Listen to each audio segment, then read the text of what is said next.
Good morning students. आज हम मानव भूगोल प्रकृति एवं विषय क्षेत्र के विषय में कुछ एमसीक्यू क्वेश्चन देखते हैं। भूगोल की प्रकृति निम्नलिखित में से किस प्रकार के भूगोल जो है प्रकृति ने दिया?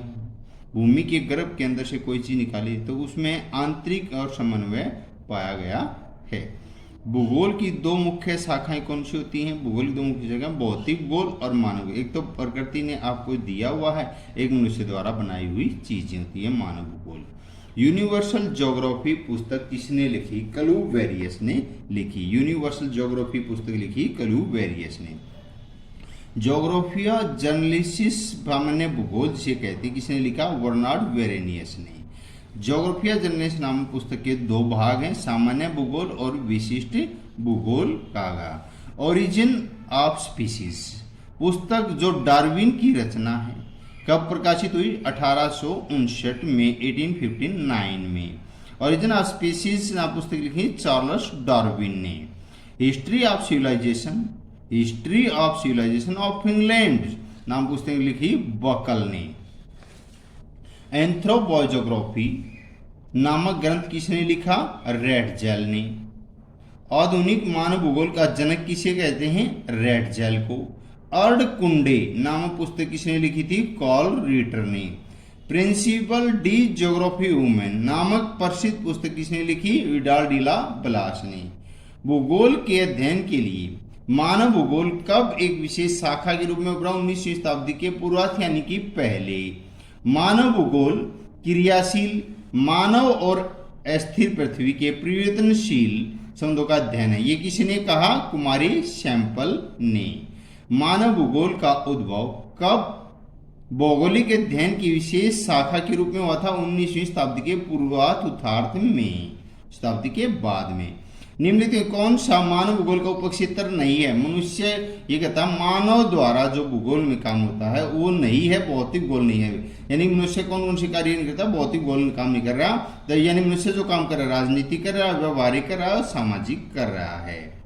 मानव भूगोल एक मुख्य शाखा क्रमबद्ध भूगोल की। मनुष्य प्रकृति का दास है, गुलाम है। तो यह कथन भूगोल की विचारधारा निश्चयवाद है, डेटोनेशन है।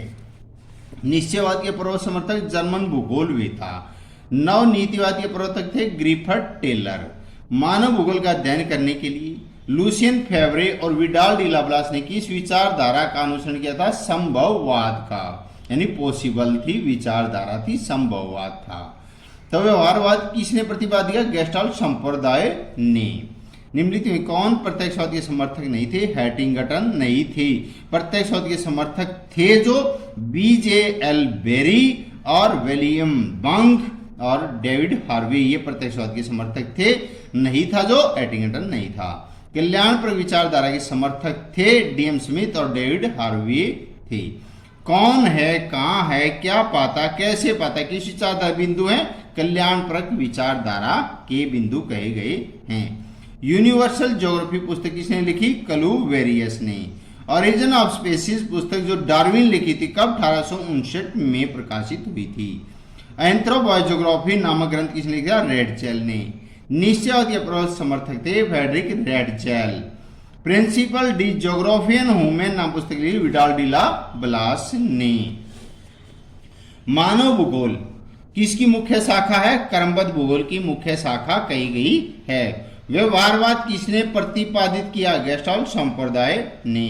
कौन है, कहाँ, क्या पाता, कैसे पाता, किस विचार कल्याण पर विचारधारा का मूल बिंदु कहा गया है। मनुष्य प्रकृति का दास है। यह भूगोल किस विचारधारा? निश्चयवाद की विचारधारा से सम्मत है। आधुनिक मानव भूगोल का जनक और संस्थापक किसे कहते हैं? फ्रेडरिक रेडजेल को। नव निश्चयवाद के प्रवर्तक कौन थे? ग्रिफर्ड टेलर। रेडजेल कहाँ के भूगोलवेता थे? जर्मन भूगोलवेता थे। कौन? रेडजेल। कुमारी एलन चर्चिल सैंपल के अनुसार मानव भूगोल परिभाषित करो। कुमारी एलन चर्चिल सैंपल के अनुसार मानव भूगोल अस्थिर पृथ्वी और क्रियाशील मानव के बीच परिवर्तनशील समुद्रों का अध्ययन कहा गया है। यानी कि मनुष्य इसका अध्ययन पृथ्वी के माध्यम से करता है, परिवर्तनशील बदलाव आता है। जीन ब्रून्स के अनुसार मानव भूगोल परिभाषित है, और जीन ब्रून्स ने कहा मानव भूगोल उन सभी वस्तुओं का अध्ययन है जो मानव क्रियाकलाप द्वारा प्रभावित है और जो हमारी पृथ्वी के धरातलीय पदार्थों की एक विशेष श्रेणी में देखे जा सकते हैं। आर्थिक भूगोल से आप क्या समझते हैं? आर्थिक भूगोल में मानव की आर्थिक क्रियाओं और प्राकृतिक वातावरण आदि के साथ मनुष्य के संबंधों का अध्ययन किया जाता है। संसार के विभिन्न क्षेत्रों में अपनी भौतिक आवश्यकता पूर्ति के लिए मानव समुदाय जीवन यापन के लिए भिन्न भिन्न साधन अपनाता है।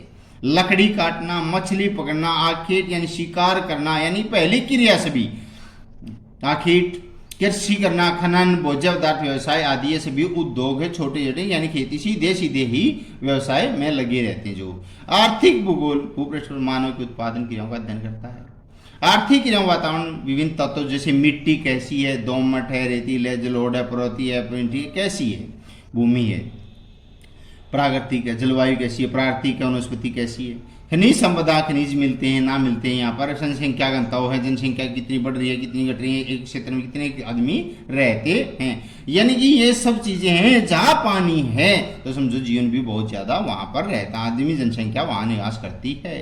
फेडरी एडजल की पुस्तक एंथ्रोपोलॉजी प्रकाशन युगांतकारी घटना क्यों कहलाती है? इस पुस्तक ने भूगोल में मानव केंद्रित चादास्पाद रेडजल ने मानव भूगोल को मानव समाज और पृथ्वी के धरातल पारस्परिक संबंधों के संश्लेषणात्मक अध्ययन के रूप में परिभाषित किया। प्रौद्योगिक स्तर पर मनुष्य व प्रकृति की आपसी संबंधों के प्रकार प्रभावित करता है। जब मनुष्य उपकरणों के तकनीकों की सहायता से टेक्नोलॉजी से निर्माण करता है, एक चीज से दूसरी चीज बनाता है, तो प्रौद्योगिकी यानी टेक्नोलॉजी कहलाती है।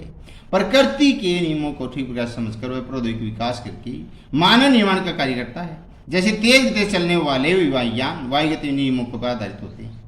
एक अध्ययन क्षेत्र के रूप में आप भूगोल की विशिष्ट उल्लेख करना चाहेंगे। एक अध्ययन क्षेत्र में हम भूगोल संकलनात्मक अनुभाविक व्यवहारिक विशेषताओं उल्लेख करना चाहेंगे। प्रौद्योगिकी को विकसित करने वाले प्रकृति का ज्ञान क्यों अनिवार्य है सीखते हैं? क्योंकि सभी उपकरण जो भी चीज दी गई हैं कार्य के लगे हुए तकनीकों को हम प्रकृति से ही, यानी प्रकृति में कोई भी हम काम उपकरणों से करते हैं तो हम उसे सीखते हैं। आज यहीं तक।